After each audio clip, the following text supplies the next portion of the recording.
Hello, it's Dr. Rhonda Johnson. Today is Wednesday, July 28th, 2021.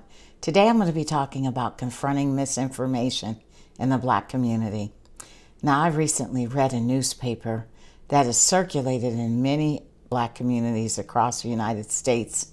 I'm not going to name the newspaper or the organization that publishes it, but they are very opposed to Black people getting the COVID vaccine.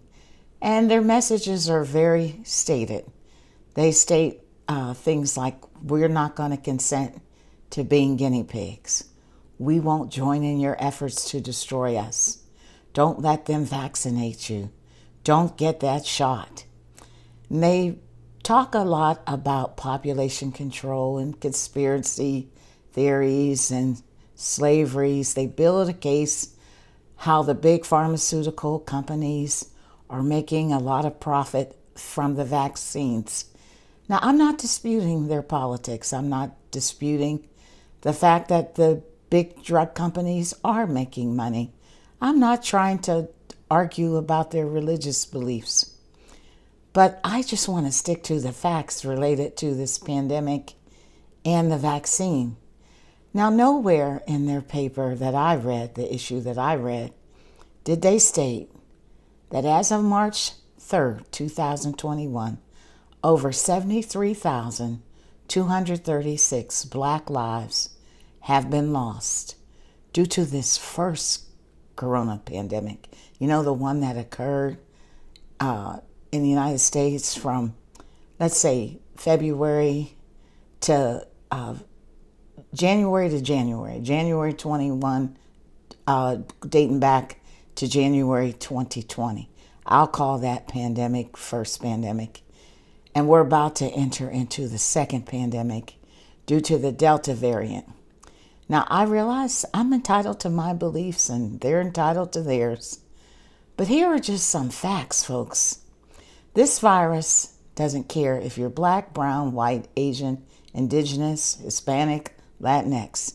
It doesn't care if you're an atheist, a Christian, Muslim, Hindu, Jewish, Catholic, Buddhist, Hebrew, Israelite, or any religion.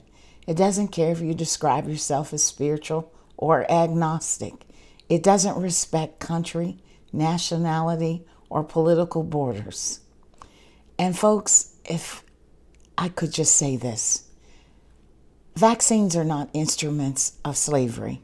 They're not instruments of mind control. And if you want to fact check your history, way back when smallpox was raging across the world before it was contained, Africans on the continent of Africa had been immunizing against smallpox for centuries before the Europeans did. And it was an enslaved man, an enslaved African in Boston in the 17th century that brought the concept of inoculation to the shores of the New World. Do a Google search, folks, under the name of Onesimus, and you'll learn a little bit of history. Now, moving on. The COVID vaccines aren't perfect. They do not provide this invisible force shield that keeps the Delta variant away. Worldwide, we're in a race against time between the Delta variant and the vaccines. Now, we've made a lot of progress. In the U.S., over 343 million vaccine doses have been given, and worldwide, over 3.3 billion vaccine doses have been given. But that's just 1/4 of the world's population, and most of the shots have been given in the world's wealthiest countries. This virus is reproducing fast, folks. And experts like the former director of the CDC said that in 4 to 6 weeks, we'll be seeing hundreds of thousands of people infected with this Delta variant every day. Now, we're already there almost. Today's news count said that there were 67,000 people infected just yesterday. Now, we only have to remember what happened in India. This is where the Delta variant first started. You know, there's 1 billion people in India, so socially distances was impossible almost, and only 2% of the population in there was vaccinated. The Delta variant at its peak of that pandemic was causing almost 500,000 new people to become infected every single day.